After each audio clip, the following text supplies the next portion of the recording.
families every day. Kevin, Wayne, I told you to knock it off! The family itself was so interesting to me because it was not a perfect family. It was a loving family, but at the same time the father was uncommunicative and gruff. The mother was sort of off and a little spacey at times. The big brother used to, pummel the little brother. Kevin's growing pains were usually mined for comedy, but they also led to some of the show's most affecting episodes. There was just one wonderful episode where his father takes him to work with him, and he looks up to his father because his father has sort of a low-level executive job. I'll never forget how I felt at that moment. I felt that my father was a great man. What the hell is this, Arnold? This is incompetence, just plain incompetence. Look, Al, Wyzanski's a little... No, never mind Wyzanski. He works for you. Now, this is the third major screw-up in your department, the last two. And his father is royally chewed out by his boss in front of Kevin. But in no way does Kevin look down on his father because of this. And I never forget the scene where they both come home. The father walks in, he's angry as heck. Then the door opens again, and Kevin walks in, he's angry as heck. He's become like a reflection of his father. And the respect is still there. Here I go tearing up again. It was just an incredible episode, great television. The Wonder Years' brief first season was a resounding success, and ABC took the unusual step of renewing it for 3 more years. And in September of 1988, the show surprised everyone in the television world when it won the Emmy Award for Best Comedy Series, beating out such established hits as Cheers and The Golden Girls.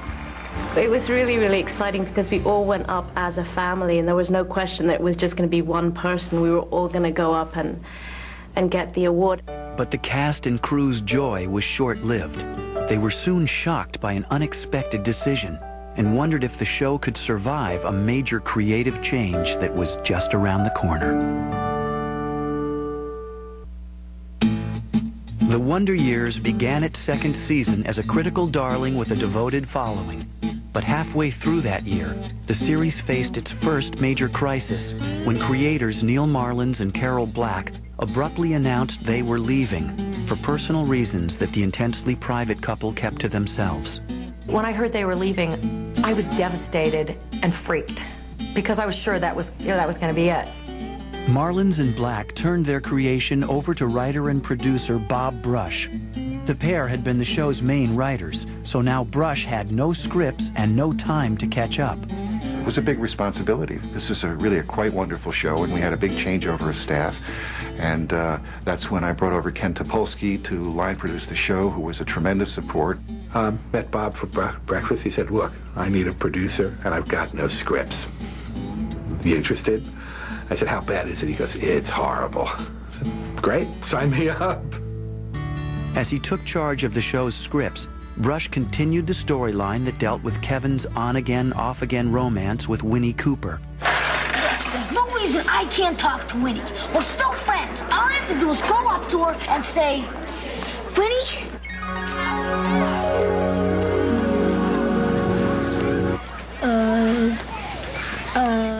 The way that Winnie Cooper was portrayed was always from a distance. You know, even when Kevin and Winnie were close, Winnie was still this unknown entity. There's always this air of mystery and like, who is that person and what's going on?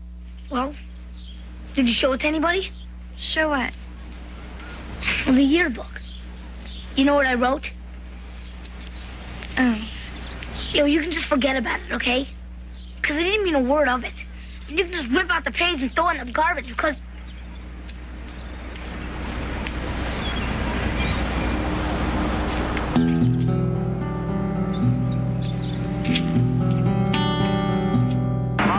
Now, don't be shy. Grab your lady and pass on by. First love could be a grueling, nerve-wracking ordeal. Action, girls, go. Not unlike planning a TV production around child actors. Minors could only be on the set for 9.5 hours each day, and much of that time was taken up with mandatory schooling sessions, recreation breaks, and meals. The biggest thing that affected the schedules certainly were working with minors, and particularly one that was in every scene.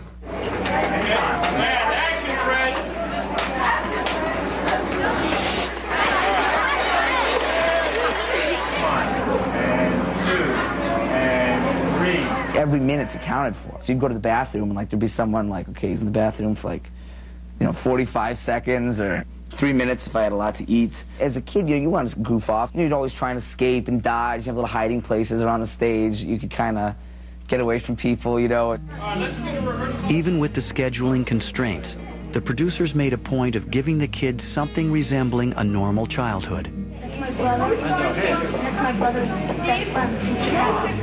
Hi, Mike. Nice to meet you. We had a basketball court, the pit, which was an old storage pit, and all the crew guys used to come out and play with us. Bob Brush and Ken Topolsky, they would get really mad at me. But I said, we gotta play. This is a boy. So I did things like, once I put peas in my nose. And when it was on his close-up, I went with the peas into my Coke. And we ended up doing stuff like that a lot off camera. If it was somebody else's close-up, we'd try to crack them up. Although life behind the scenes revolved around the young actors, the show itself often tackled serious adult themes, including problems in the Arnold marriage. Where are you going? Better get your Pepsi while it's still fresh on my mind. Dan and Allie had this huge scene where they had to fight in the kitchen. Don't bother. I'll get it. No, that's okay, Jack. I'll get it. I said I'll get it. Don't break it! I'm not going to break it, Norma. Look, just because you hate my pottery's no reason. Dan and Allie were terrific, just great performances. And then we shot Fred out there listening, and he was doing his beautiful face. I mean, and it's such a hard thing to just sit there and listen. His family needs Pepsi. He was so brilliant at that. Ended up playing the whole thing on Fred, actually. Jack, you should listen to yourself. I want my Pepsi. I want my cup. You sound like an infant. Don't you ever speak to me in that tone of voice. I'll speak the way I want. Fine. Don't expect me to listen to it.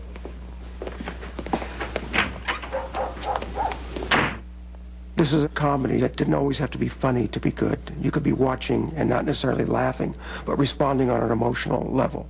Throughout the second and third seasons, the character of Kevin Arnold continued to face the perils of adolescence. They seem awfully roomy in the crotch. Gee, Mom, could you say it a little louder? I'm not sure everyone in the store heard. Attention shoppers, attention shoppers. Plenty of room in Kevin Arnold's crotch. He also had to confront the hard facts of life. Mr. Collins? Mr. Arnold? There were these 3 episodes about Kevin and this math teacher. Everyone, hopefully, you're fortunate to have found one teacher that really spoke to you, that really meant something to you. And this was Kevin's.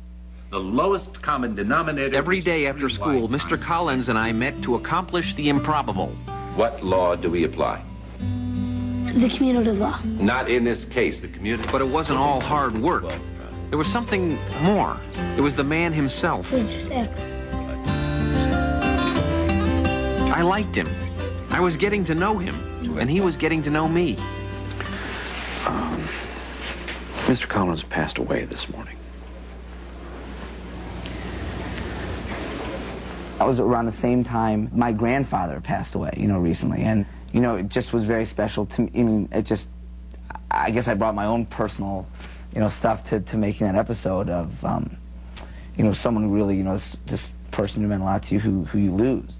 You don't have to grade it. It's an A.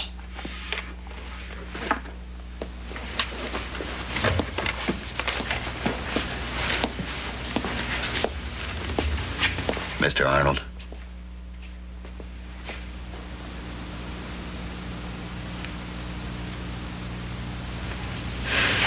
Good job, Mr. Collins.